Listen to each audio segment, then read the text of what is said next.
Pada kesempatan sore hari ini kita dipertemukan kembali pada ibadah raya, dan kiranya jamahan Tuhan, lawatan Tuhan boleh terjadi di tempat ini dan kemenangan boleh kita terima pada sore hari ini.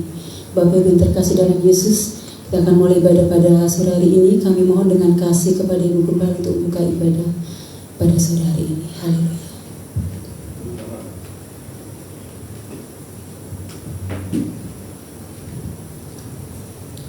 Mari sidang jemaat yang dikasihi Tuhan, kita mau sama-sama tunduk kepala, kita berdoa buat ibadah kita pada sore hari ini.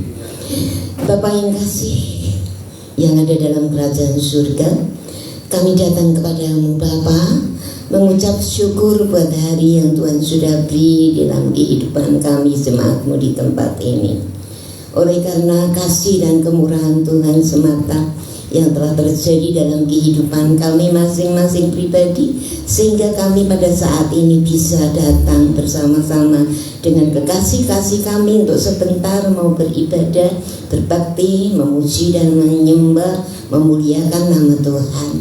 Kami percaya Tuhan selalu hadir di tengah-tengah kami sekalian pada saat ini, sehingga kami boleh memberanikan diri untuk menghampiri hadirat-Mu, untuk memuji menyembah Engkau, karena Engkau Allah yang layak kami puji, kami tinggikan, ada di tengah-tengah kami sekalian.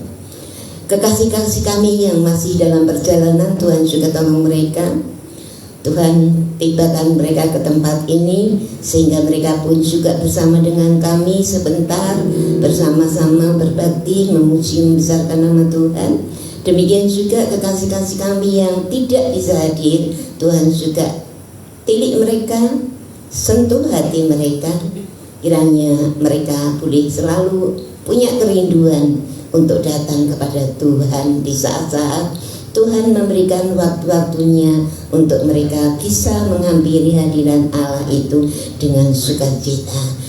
Terima kasih Bapak, urapan Tuhan selalu kami harapkan untuk menguasai hati setiap anak-anak-Mu yang hadir, terlebih-lebih para hamba-hamba-Mu yang bertugas, baik yang pimpin pujian, firman Tuhan, tim musik, dengan petugas-petugas yang lainnya.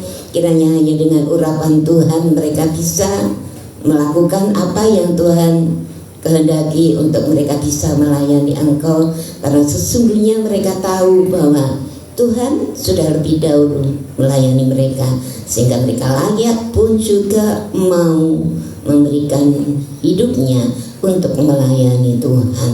Terima kasih Bapak, terima kasih Tuhan. Kiranya sebentar kami memulai ibadah kami hanya di dalam satu nama, yaitu Tuhan Yesus Kristus yang menjadi juru selamat kami. Kami serahkan segala doa dan ucapan syukur kami. Haleluya, amin.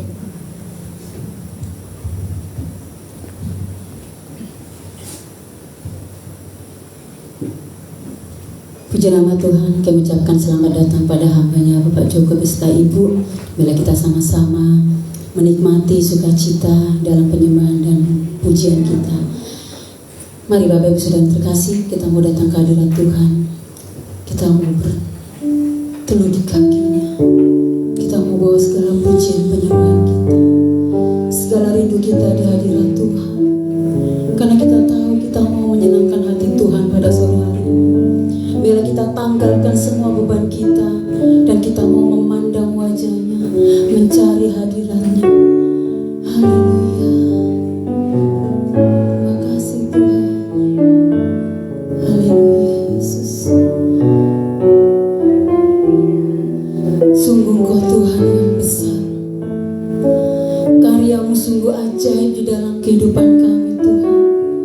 Biarlah kami anak-anak-Mu boleh datang sujud di kaki-Mu, menyembah Engkau dengan segenap hati, menyembah Engkau dalam roh dan kebenaran. Bawa kami di dalam naungan-Mu Tuhan, bawa kami di dalam tangan kasih-Mu Yesus. Haleluya. Terima kasih Tuhan, terima kasih Bapa. Tuhan,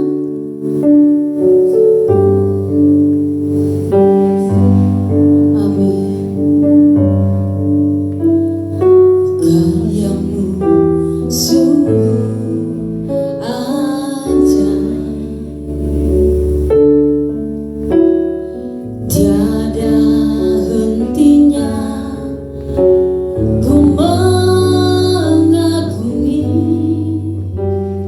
Sungguh kau ajaib,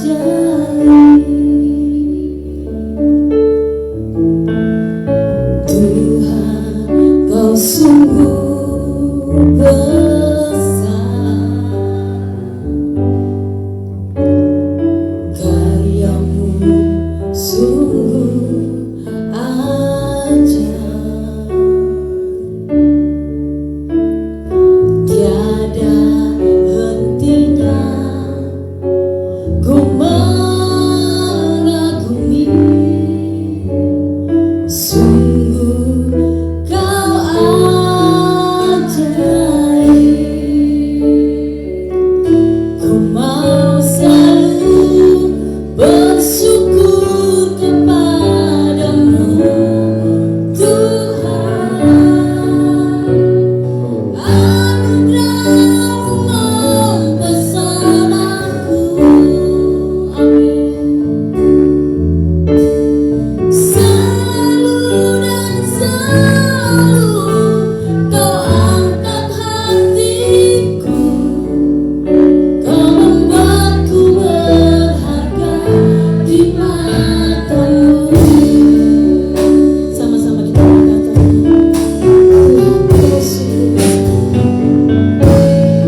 Amin. Haleluya.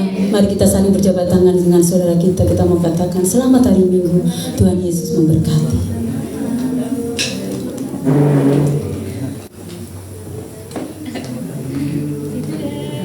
Selamat hari Minggu.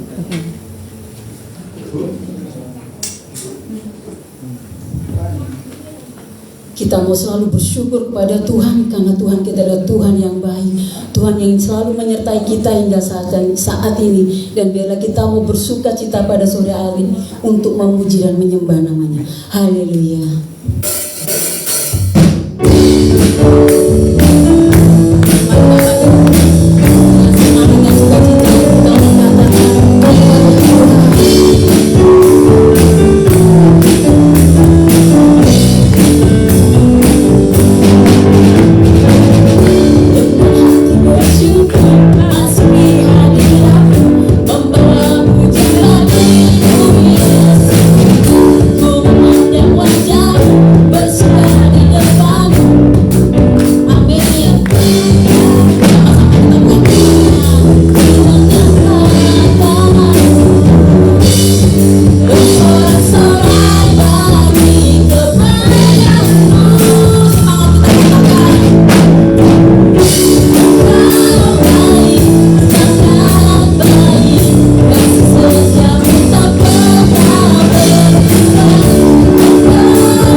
Sukacita yang luar biasa pada sore hari ini karena kita merasakan kebaikan Tuhan yang begitu tidak terbatas dalam hidup kita. Puji nama Tuhan, kita mau angkat satu pujian. Kami mau terus menaikkan syukur padamu Tuhan. Haleluya.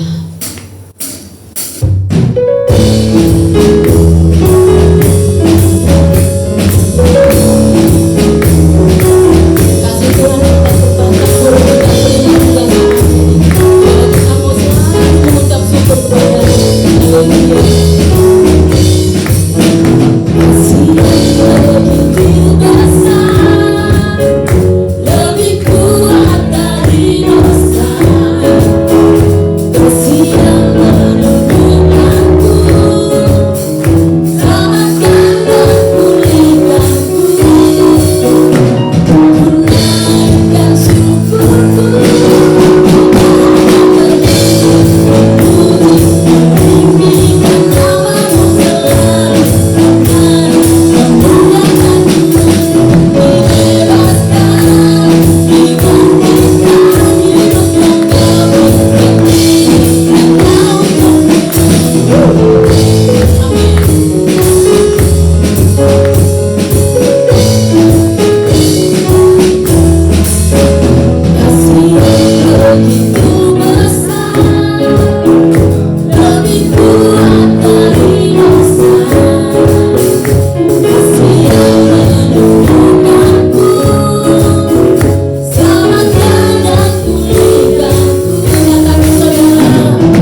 Kita mau nyatakan kepada Tuhan di dalam segala doa kita, di dalam segala penyembahan kita, di dalam segala pujian kita.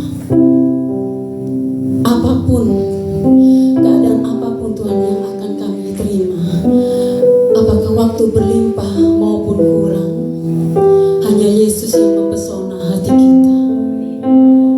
Apapun yang menjadi waktu yang tidak baik, di saat kita tidak kuat, di saat kita kuat, hanya Yesus yang selalu mempesona kita. Biarlah kita mau nyatakan dengan iman, dengan sungguh-sungguh, sekali Yesus, selamanya Yesus.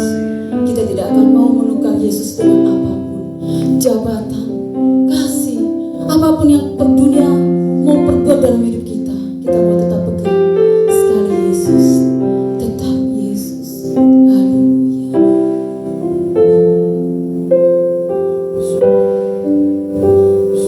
Haleluya. Dalam segala keadaan,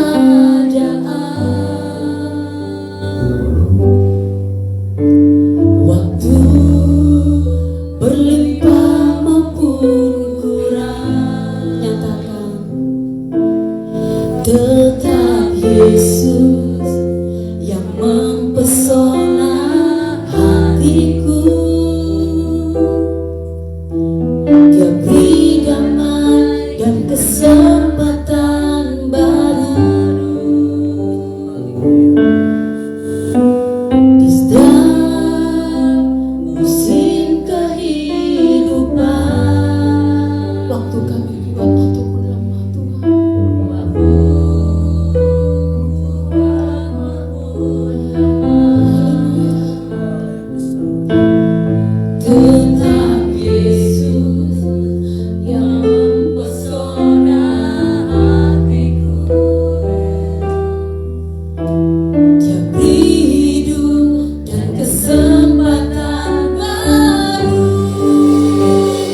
Bapa, kami bersyukur pada kesempatan malam yang indah ini Bapa.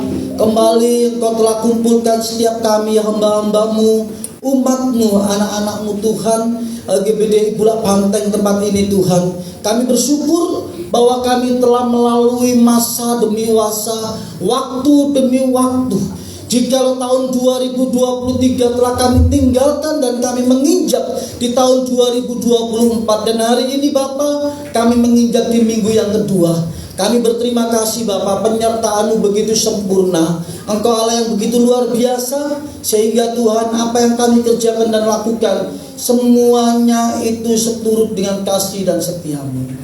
Terima kasih Bapa, terima kasih Tuhan. Kami telah memuji dan memuliakan nama-Mu. Biarlah segala pujian penyembahan yang telah dan sudah kami naikkan boleh naik ke tatamu yang kudus dan senantiasa menyenangkan hati-Mu. Sebab itulah kerinduan kami Bapa. Memberkati hamba-Mu yang telah memimpin kami dalam pujian. Kiranya Engkau senantiasa menguatkan, senantiasa memberkati, tambahkan talenta dalam kehidupannya, sehingga melalui kehidupan hamba-Mu ini nama Tuhan dipermuliakan.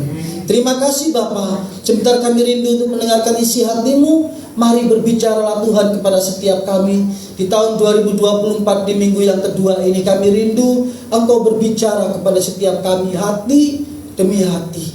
Sehingga Bapa, apa yang kami dengar, apa yang kami baca, itu semua boleh berasal daripada Roh Kudus dan boleh kami lakukan dalam setiap kehidupan kami di tahun 2024 ini. Terima kasih Bapa. Inilah ucapan syukur kami. Kami serahkan hanya di dalam nama Tuhan kami Yesus Kristus. Haleluya. Amin. Nama Tuhan, silakan duduk. Shalom Bapak Ibu Saudara. Shalom. Bersyukur jika pada hari ini kembali saya boleh dipercayakan oleh Ibu Gembala untuk menyampaikan isi hati Bapa kepada setiap kita di tempat ini. Kita sudah menginjak tahun 2024 dan kita telah meninggalkan tahun 2023. Ya. Ini sudah masuk di dalam minggu yang kedua, ya kan? Sehingga di minggu yang kedua ini banyak hal yang sudah kita hadapi. Bapak Ibu Saudara, saya tidak mengerti, mungkin Bapak Ibu Saudara memiliki satu perencanaan di tahun 2023 yang sampai saat ini masih belum tergapai. Dan akhirnya akan dilanjutkan di tahun 2024, sehingga itu menjadi PR. Sementara kita di tahun 2024 kita punya perencanaan yang harus kita selesaikan juga. Maka ini membutuhkan suatu tenaga ekstra, membutuhkan suatu pemikiran ekstra untuk kita dapat menyelesaikan segala apa yang menjadi urusan kita dalam dunia ini. Namun hari ini Bapak Ibu Saudara, saya rindu untuk menyampaikan kepada Bapak Ibu Saudara kebenaran firman Tuhan tentang langkah hidup kita, tujuan hidup kita, supaya kita jangan sampai tergelincir, supaya kita jangan sampai terbelokkan, supaya kita jangan sampai sesat ketika kita menjalani kehidupan kita tahun demi tahun. Dan saya yakin dan percaya setiap kita tempat ini kita ada bersama di tangan yang kuat. Amin. Amin. Jadi kita langsung buka aja Matius pasal yang ke-11.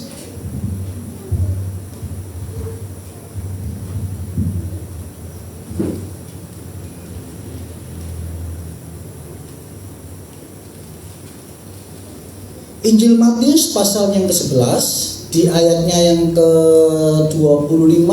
Kita akan baca sampai ayat yang ke-30, Bu Saudara. Tema kita hari ini adalah ajakan Sang Juru Selamat. Siapa Juru Selamat kita? Yesus. Amin. Nah, ini sekarang ajakan Tuhan Yesus kepada Bapak Ibu Saudara dan saya dan orang-orang yang di luar sana. Ini juga berguna untuk orang-orang di luar sana. Dan panggilan dan ajakan ini juga disampaikan kepada seluruh umat manusia, supaya umat manusia nantinya boleh mengalami sesuatu, yaitu keselamatan yang sejati. Kita akan baca Bapak Ibu Saudara ya. Matius pasal 11 ayat 25, demikian bunyi firman Tuhan. Saya akan bacakan. Ajakan Juru Selamat. Pada waktu itu berkatalah Yesus, Aku bersyukur kepadamu Bapa, Tuhan langit dan bumi, karena semuanya itu Engkau sembunyikan bagi orang bijak dan orang pandai, tetapi Engkau nyatakan kepada orang kecil. Ya Bapa, itulah yang berkenan kepadamu. Semua telah diserahkan kepadaku oleh Bapakku, dan tidak seorang pun mengenal anak selain Bapa, dan tidak seorang pun mengenal Bapa selain daripada anak, Dan orang yang kepadanya anak itu berkenan menyatakannya, marilah kepadaku semua yang letih lesu dan berbeban berat, aku akan memberikan kelegaan kepadamu. Pikulah tuk yang kupasang dan belajarlah padaku, karena aku ini lemah lembut dan rendah hati, dan jiwamu akan mendapatkan ketenangan. Sebab kuk yang kupasang itu enak dan bebanku pun ringan. Amin. Injil Matius ini merekam suatu kisah perkataan Tuhan Yesus pada masa itu, Bapak Ibu Saudara, ya kan, yang disampaikan kepada orang banyak. Nah, perkataan Tuhan Yesus ini tidak serta-merta keluar dari mulutnya. Perkataan Tuhan Yesus ini memiliki satu dasar, yang mana pada saat itu kalau kita membaca di pasal 11 secara konteks, kita akan melihat bagaimana Yohanes Pembaptis, ya kan, menyelidiki dari murid-muridnya untuk menanyakan kepada Yesus, apakah engkau yang kami nantikan, atau kami menantikan orang lain? Nah, ya kan? Di pasal 11 secara konteks kita akan membaca. Jadi perkataan Tuhan Yesus itu tidak serta-merta, ada maksud di dalamnya dan ada sesuatu yang disampaikan. Nah, ketika Yohanes berkata seperti itu kepada murid-muridnya, Tuhan Yesus menyampaikan kepada muridnya, katakan kepada Yohanes, lumpuh berjalan, buta melihat, orang kusta menjadi tahir. Ini berbicara tentang apa, Saudara? Berbicara tentang Sang Mesias yang telah dijanjikan oleh Allah, bahwa suatu ketika nanti aku akan memberikan kepada Sang Juru Selamat. Nah, dikonfirmasi oleh Tuhan Yesus, kamu gak perlu nunggu yang lain, akulah Sang Juru Selamat itu. Maka Yesus mengajak, ini ajakan Sang Juru Selamat kepada setiap kita tempat ini, bahkan orang-orang yang di luar sana juga, yang saat ini juga mendengarkan, perhatikan baik-baik. Ini bukan hanya untuk orang Kristen, tetapi Yesus Kristus Sang Juru Selamat itu hadir di dalam dunia untuk semua orang, semua umat manusia yang pada saat itu mengalami dosa karena dosa Adam dan Hawa yang telah dilakukan di Taman Eden pada saat itu. Nah, ketika kejatuhan manusia inilah Allah rindu untuk mengembalikan manusia kepada citranya yang semula. Dan Tuhan Yesus mengajak kepada setiap orang untuk datang kepadanya. Barang siapa yang sedang mencari kebenaran sejati, di ayat yang 28 dijelaskan seperti ini, Saudara. Marilah kepadaku semua yang letih lesu dan berbeban berat, aku akan memberikan kelegaan kepadamu. Ini letih lesu dan berbeban berat tentang apa? Banyak yang menafsirkan letih lesu dan berbeban berat tentang kehidupan, letih lesu dan berbeban berat tentang masalah hidup. Bukan. Secara konteks ini adalah berbicara tentang penantian orang-orang Israel pada saat itu yang menantikan Sang Juru Selamat. Mereka letih lesu, mereka berbeban berat. Kapan Sang Juru Selamat itu akan datang? Ya. Maka dikonfirmasi oleh Yesus, akulah jalan dan kebenaran dan hidup, yang ditulis di dalam Yohanes pasal yang 16 itu. Tidak ada seorang yang datang kepada Bapa jika tidak melalui aku. Jadi Bapak Ibu Saudara, ketika kita sedang mencari kebenaran yang sejati itu, saya percaya sini semua sudah kita mengenal tentang kebenaran yang sejati itu, yaitu Yesus Kristus. Tetapi orang-orang di luar sana yang saat ini juga rindu untuk mendapatkan kebenaran sejati, yang saat ini masih bingung tentang imannya, yang masih bingung tentang kehidupannya, apakah aku selamat atau tidak, maka hari ini saya sampaikan, Yesus Kristus inilah Sang Juru Selamat. Akulah Sang Juru Selamat ketika engkau letih lesu dalam pencarianmu, ketika engkau berbeban berat untuk mencari keselamatan yang sejati itu. Firman Tuhan kepada, marilah datang kepadaku, yaitu kepada Yesus Kristus itu sendiri. Engkau yang letih lesu, yang saat ini sedang mengharapkan kebenaran yang sejati, engkau saat ini berbeban berat karena memikul sesuatu yang mungkin dicari ke sana kemari. Aku ingin mengerti siapa Allah dan apa keselamatan itu. Yesus menjelaskan di sini. Jadi kalau kita membaca secara konteks ayat ini berbicara tentang sang keselamatan itu, makanya Tuhan Yesus ngomong kan di ayat yang ke-25. Pada waktu itu berkatalah Yesus, aku bersyukur kepadamu Bapa, Tuhan langit dan bumi, karena semuanya itu kau sembunyikan bagi orang-orang yang bijak, pandai, tetapi engkau nyatakan kepada orang kecil.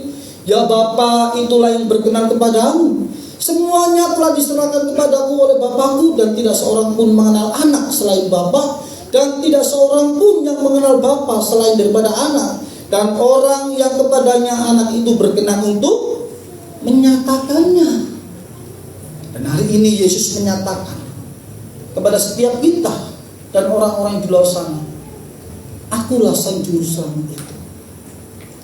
Ketika penantian kita, ketika pencarian kita tentang sang juru selamat ini mengalami suatu permasalahan problem, yaitu kita capek mungkin, ya kan? Kita bingung mungkin dengan iman kita. Kita sedang bertanya-tanya, benarkah nantinya aku akan masuk surga? Bagi orang-orang yang di luar sana saya katakan, datang pada Yesus, pada setiap kita.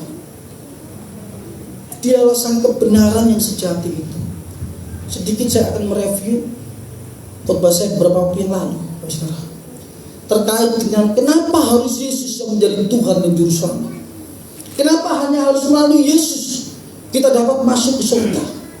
Yang disampaikan dalam Yohanes pasal yang ke-16 ayat yang ke-4. Coba kita buka dulu. Yohanes pasal yang ke-16 ayat yang ke-4.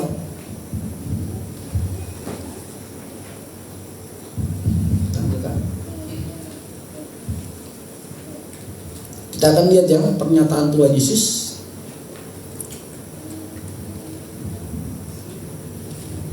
Saja.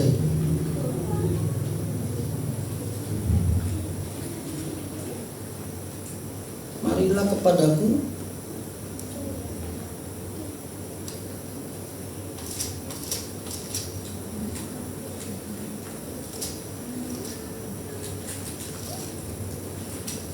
akulah jalan dan kebenaran dan hidup. Bisa dibantu ya, jangan sudah ayat 16 ya.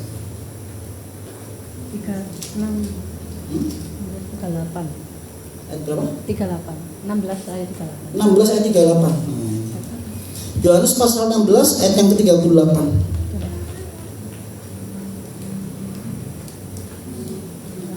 Ayat yang ke-38.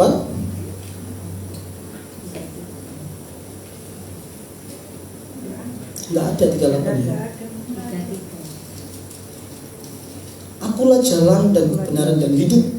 Tidak ada seorang pun yang datang kepada Bapa jika tidak melalui aku. 14 ayat. Yohanes pasal 14 ayat yang ke-6. Respon yang luar biasa ya. Kita akan baca Bapak Saudara ya. Yohanes pasal 14 ayat yang ke-6, kata Yesus kepadanya, akulah jalan dan kebenaran dan hidup. Tidak ada seorang pun yang datang kepada Bapa kalau tidak melalui aku. Kenapa harus Yesus? Kenapa tidak yang lain saja tentang keselamatan itu? Kenapa harus Yesus menjadi juru selamat? Kenapa hanya melalui Yesus saja kita dapat mencapai kepada surga itu? Pernah saya katakan secara cepat aja, jika pada masa waktu yang lampau di kitab Kejadian, ketika manusia itu melakukan dosa, manusia itu diberikan satu ketetapan. Untuk apa? Menebus dosa mereka dengan cara bagaimana? Mempersembahkan korban. Korban dengan apa? Yaitu kambing atau domba yang tidak bercacat dan tidak bercela. Berbicara tentang kehidupan manusia, Bapak Ibu Saudara, yang berdosa, maka manusia itu juga harus ditebus dosanya. Dengan apa? Dengan darah manusia yang tidak bercacat dan tidak bercelah. Maka dunia mustahil untuk menyiapkan manusia semacam ini, karena firman Tuhan mengatakan apa? Tidak ada seorang pun yang benar. Maka Allah menjawab kemustahilan itu dengan cara bagaimana? Yaitu dengan turunnya sang firman Tuhan menjadi manusia, ya kan? Logos itu menjadi manusia, menjadi tebusan buat Bapak, Ibu, Saudara dan saya. Sehingga ketika kita menerima Dia sebagai Tuhan dan Juru Selamatnya, Ketika kita sudah menyatu bersama dengan Dia, darah dan dagingnya ada dalam kehidupan kita, saat itulah Bapak Ibu Saudara dan saya itu diselamatkan. Amin. Dan hanya melalui Yesus Kristus itu keselamatan itu boleh ada. Karena apa? Perbuatan baik tidak akan menjamin kita untuk mendapatkan keselamatan. Mungkin kita berusaha untuk memberikan kebaikan dalam kehidupan kita. Kita memberikan sedekah kepada orang-orang di luar sana. Tetapi tanpa engkau mengenal Yesus sebagai Tuhan dan Juru Selamatmu, maka kebaikanmu itu sia-sia. Amin. Maka hari ini saya tegaskan sekali lagi, saudara, terkait dengan Matius pasal 11. Kita kembali lagi kepada Matius tadi. Ketika kita sudah menerima Yesus Kristus sebagai Tuhan dan Juru Selamat kita, ketika kita sudah menetapkan diri kita untuk menerima Yesus Kristus sebagai Tuhan dan Juru Selamat kita, karena itu adalah ajakan daripada Sang Juru Selamat. Firman Tuhan katakan di ayat yang ke-29, "Pikulah kuk yang kupasang dan belajarlah kepadaku, karena aku ini lemah lembut dan rendah hati, dan jiwamu akan mendapatkan" apa? Ketenangan. Setelah kita menerima ajakan Tuhan Yesus itu untuk menerima Yesus Kristus sebagai Tuhan dan Juru Selamat kita, nggak berhenti di situ, Bapak Ibu Saudara. Tetapi kita harus mengenakan kuk. Kuk itu apa sih? Nah, ya kan? Kuk itu adalah kayu bundar gini yang dipasangkan kepada sapi, supaya sapi itu nggak liar lari ke sana kemari. Maka sapi itu harus diberikan kuk. Lah, kuk ini berbicara tentang apa? Kuk ini berbicara tentang salib Kristus. Salib ini berbicara tentang apa? Salib ini berbicara tentang hukum-hukum Allah yang telah diberikan kepada Kristus untuk disampaikan kepada Bapak Ibu Saudara dan saya. Dan salib ini berbicara tentang mematikan keinginan daging kita, supaya Bapak Ibu Saudara dan saya tidak liar. Amin. Ketika kita memegang hukum-hukum itu dengan benar, ketika kita memegang hukum Allah itu dengan baik, maka hidup kita akan lurus. Kita akan terus berjalan di dalam kebenaran. Pemazmur mengatakan, "Berbahagialah orang yang tidak berjalan menurut nasihat orang fasik, yang tidak berdiri di jalan orang berdosa, dan yang tidak duduk dalam kumpulan pencemooh, tetapi kesukaannya apa? Firman Allah. Tetapi yang kesukaannya adalah Taurat Tuhan, dan yang merenungkan Taurat itu siang dan malam." Lah, inilah hukum itu, inilah hukum itu, Bapak Ibu Saudara. Ketika kita ingin berbuat sesuatu yang tidak baik atau jahat, kita diingatkan jangan membunuh. Ketika kita mau berusaha untuk menjelekkan orang-orang di luar sana, ya kan? Mungkin tetangga kita, saudara kita, atau mungkin teman kita diingatkan jangan. Karena dengan cara kita menjelekkan orang di luar sana itu, mungkin saudara kita, mungkin teman kita, atau mungkin rekan-rekan kita, maka secara tidak langsung Bapak Ibu Saudara sedang mematikan karakter orang itu di hadapan orang-orang yang Bapak Ibu Saudara ajak-ajak bergunjing itu. Maka rasa-rasanya itu nggak baik, Bapak Saudara. Amin. Iya kan? Ketika kita ngerasani orang gitu, ketika kita sedang menggunjingkan seseorang yang tidak baik, oh orang itu gini loh, orang itu gini gitu. Sementara yang mendengarkan itu tidak mencari kebenaran. Dengan cara apa? Melihat secara langsung, benar gak sih orang seperti itu? Tetapi hanya menerima secara langsung saja. Lalu ketika orang itu bertemu, ini orang yang diceritakan sama si A tadi, oh ini jahat ini. Padahal belum tentu orang itu jahat. Sehingga dihindari, jangan berdekat, jangan berteman dengan orang itu, karena orang itu jahat. Secara otomatis kita sudah mematikan karakter orang itu di dalam kehidupan kita, di antara teman-teman kita. Jadi membunuh itu jangan cuma diartikan kita membunuh pakai pisau jeruk mati, enggak. Karakter seseorang juga dapat kita bunuh dengan cara seperti tadi. Maka berhenti rasa-rasanya. Berhenti untuk membicarakan orang lain. Terus bagaimana Pak kalau seandainya kita diajak untuk berbicara tentang orang lain? Alihkan pembicaraannya tentang firman Tuhan. Kalau seandainya orang itu tidak mengerti firman Tuhan, alihkan pembicaraannya tentang sesuatu yang mengajak kepada kebenaran. Tak gampang, itu kuk, Saudara. Itulah salib yang harus kita pikul, ya, untuk mematikan keinginan-keinginan daging kita. Kita diajar oleh Bapa kita, oleh Allah kita, supaya kita benar-benar menjadi terang untuk orang-orang di luar sana, menjadi terang untuk keluarga kita, saudara kita, teman-teman kita. Maka tidak dibenarkan ketika kita menggunjingkan seseorang dengan gunjingan-gunjingan yang negatif. Setelah kita menerima Tuhan Kristus sebagai Tuhan dan Juru Selamat kita, dan kita sudah memikul kuk itu, yaitu salib itu di hadapan kita. Terus lanjut ayat yang ke-30 mengatakan apa?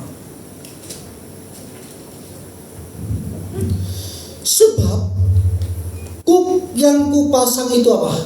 Enak, dan bebanku pun ringan. Jadi hukum-hukum yang diberikan kepada Bapak Ibu Saudara dan saya itu enak. Kenapa enak? Karena dengan cara kita melakukan hukum-hukum Allah dalam kehidupan kita, itu tidak bertentangan dengan hukum-hukum dunia. Sehingga kemanapun kita berada, ketika kita berada dalam hukum itu, kita tidak akan takut apapun. Karena kebenaran ada dalam kehidupan Bapak Ibu Saudara dan saya. Dan beban yang telah diberikan oleh Tuhan Yesus kepada kita, beban itu sesungguhnya adalah beban yang ringan ketika Bapak Ibu Saudara dan saya menerimanya dengan sukacita. Amin. Dan saya percaya, ketika kita sudah percaya Tuhan Yesus sebagai Tuhan dan Juru Selamat kita, ya, maka kita akan merasa bahwa apa yang sudah kita lakukan untuk membunuh kedagingan kita ini, mematikan keinginan-keinginan itu adalah sesuatu yang ringan. Karena kita sudah berjalan di dalam hukum-hukumnya Allah. Nah, di tahun 2024 ini, saudara, sekali lagi saya ingatkan, jika kita melupakan apa yang menjadi ajakan oleh Tuhan kita Yesus Kristus itu, kita sibuk dengan urusan-urusan duniawi, saudara. Apakah tidak boleh, Pak, kita melakukan perencanaan? Boleh, saudara.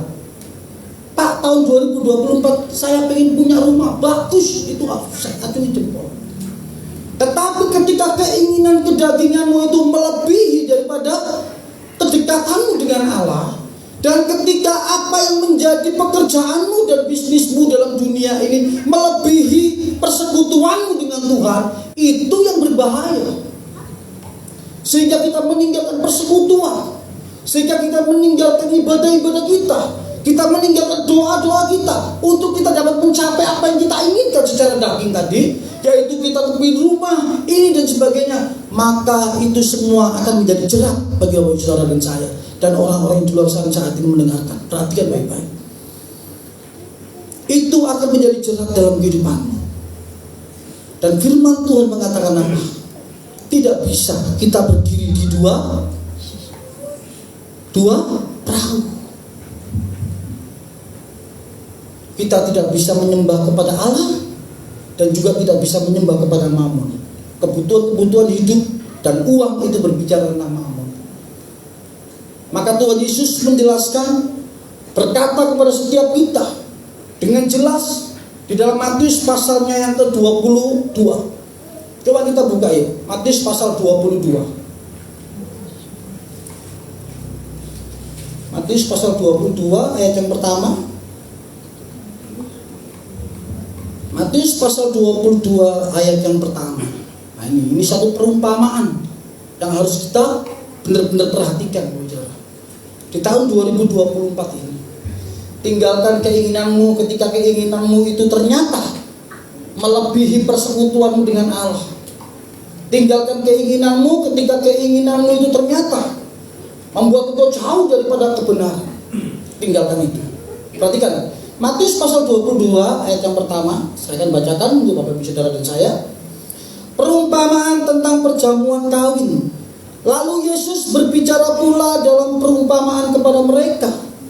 Hal kerajaan surga seumpama seorang raja yang mengadakan perjamuan kawin untuk anaknya. Ia menyuruh hamba-hambanya memanggil orang-orang yang telah diundang ke perjamuan kawin itu, tetapi orang-orang itu tidak mau datang. Ia menyuruh pula hamba-hamba lain, pesannya, katakanlah kepada orang-orang yang diundang itu, sesungguhnya hidangan telah kusediakan. Lembu-lembu jantan dan ternak piaraanku telah disembelih, semuanya telah tersedia. Datanglah ke perjamuan kawin ini. Tetapi orang-orang yang diundang itu tidak mengindahkannya. Ada yang pergi ke ladangnya, ada yang pergi mengurus usahanya, dan yang lain menangkap hamba-hamba itu, menyiksanya dan membunuhnya. Maka murkalah raja itu lalu menyuruh pasukannya ke sana untuk membinasakan pembunuh-pembunuh itu dan membakar kota mereka. Sesudah ia berkata kepada hamba-hamba, perjamuan kami telah tersedia, tetapi orang-orang yang diundang tadi tidak layak untuk itu. Sebab itu, pergilah ke persimpangan-persimpangan jalan dan undanglah setiap orang yang kamu jumpai di sana ke perjamuan kami itu. Maka pergilah hamba-hamba itu dan mereka mengumpulkan semua orang yang dijumpainya di jalan-jalan, orang-orang jahat dan orang-orang baik, sehingga penuhlah ruangan perjamuan kawin itu dengan tamu. Ketika raja itu masuk untuk bertemu dengan tamu-tamu itu, ia melihat ada seorang yang tidak berpakaian pesta. Ia berkata kepadanya, "Hai saudara, bagaimana engkau masuk kemari dengan tidak mengenakan pakaian pesta?" Tetapi orang itu hanya diam saja. Lalu kata raja itu kepada hamba-hambanya, "Ikatlah kaki dan tangannya dan campakkanlah orang itu ke dalam kegelapan yang paling gelap. Di sanalah akan terdapat apa? Ratapan dan kertakan gigi." Apa maksudnya firman Tuhan ini? Apa maksudnya perumpamaan yang Tuhan umpamakan ini kepada kita? Mari kita akan lihat. Nah, perumpamaan ini berbicara tentang seorang raja yang akan mengundang setiap orang untuk datang dalam pesta perkawinan anaknya. Raja ini berbicara tentang Allah. Allah sedang mengadakan suatu pesta yang begitu luar biasa. Pesta itu berbicara tentang persekutuan, mengundang orang-orang di luar sana, Bapak, Ibu, Saudara dan saya dan orang-orang di luar sana yang saat ini mendengarkan. Ingat, Allah mengundang kita untuk datang ke pesta itu, untuk datang bersekutu dengan Dia. Karena Allah rindu manusia itu dikembalikan kepada citra yang semula, yaitu hidup bersekutu dengan Allah. Itulah ciptaan awal Allah menciptakan manusia. Tujuan awal Allah menciptakan manusia supaya manusia itu dapat bersekutu dengan Allah. Gambaran sang raja itu adalah Allah itu sendiri. Pesta ini berbicara tentang suatu persekutuan. Nah, setiap hamba-hamba Tuhan, ya, setiap umat Tuhan, atau mungkin juga orang-orang di luar sana yang menerima Kristus Yesus sebagai Tuhan dan Juru Selamat, itu diberikan suatu tugas untuk menyampaikan kepada setiap orang untuk datang ke pesta itu, untuk bersekutu dengan Allah. Ayat selanjutnya kita akan baca, saudara. Ayat yang ketiga, ia menyuruh hamba-hambanya memanggil orang-orang yang telah diundang ke perjamuan kawin itu, tetapi orang-orang itu tidak mau datang. Ternyata ketika hamba-hamba Tuhan menceritakan tentang kebenaran, menceritakan tentang Sang Juru Selamat, engkau akan dapat bersekutu dengan Allah ketika engkau datang kepada Yesus Kristus sebagai Tuhan dan Juru Selamat. Engkau harus bersekutu dengan Allah hanya melalui Kristus Yesus itu. Tetapi banyak orang-orang di luar sana itu yang menolak kebenaran itu. Baik itu orang benar, baik itu orang tidak benar, baik itu orang Kristen ataupun tidak. Coba kita lihat lanjutnya yuk. Ayat yang keempat, ia menyuruh para hamba-hamba lain, pesannya, katakanlah kepada orang-orang diundang itu, sesungguhnya hidangan telah kusediakan, lembu-lembu jantan dan ternak piaraanku telah disembelih, semuanya telah tersedia, datanglah ke perjamuan kawin itu. Tetapi perhatikan baik-baik, orang-orang yang diundang itu tidak mengindahkannya, ya kan? Tidak mengindahkannya. Ada yang pergi ke ladangnya dan ada yang pergi mengurus usahanya. Ini berbicara tentang apa? Ketika orang-orang di luar sana, ya kan, diundang untuk hadir bersekutu bersama dengan kita, memuji dan memuliakan nama Tuhan di tengah-tengah perayaan ibadah kita, ya kan, ada banyak hal yang mereka sampaikan. Aku bekerja, aku gak bisa. Ada yang mengatakan, aku sedang mengurusi satu bisnis, dan bisnis itu begitu luar biasa, aku gak bisa ibadah. Saya pernah dengar satu kesaksian ya, seorang yang memberikan perpuluhan kepada temannya atau istrinya. Berikan ini perpuluhan di gereja ya, aku nggak bisa datang hari ini karena aku harus mengurusi bisnis saya. Apakah dengan perpuluhanmu yang datang ke gereja itu, tetapi engkau tidak dalam gereja, akan menyelamatkan engkau? Enggak. Jangan seolah-olah kita sudah memenuhi tanggung jawab kita. Sebagai orang Kristen berpuluhan, kita harus berpuluhan. Memberikan persembahannya, kita harus memberikan persembahan. Tetapi hati dan pikiran kita tidak kita berikan kepada Allah secara benar. Saya katakan hari ini sia-sia engkau melakukan itu. Engkau akan binasa dalam kebodohan itu. Maka firman Tuhan jelas mengatakan ini. Dan yang lainnya kita lihat. Dan yang lain, ayat yang ke-6, menangkap hamba-hambanya itu, menyiksanya dan membunuhnya. Berapa kali kita dengar hamba-hamba Tuhan yang masuk di pedalangan-pedalangan menyampaikan tentang kebenaran firman Tuhan, ditangkap dan dibunuh. Dan ini sebenarnya Bapak Saudara, ini juga berbicara nubuat tentang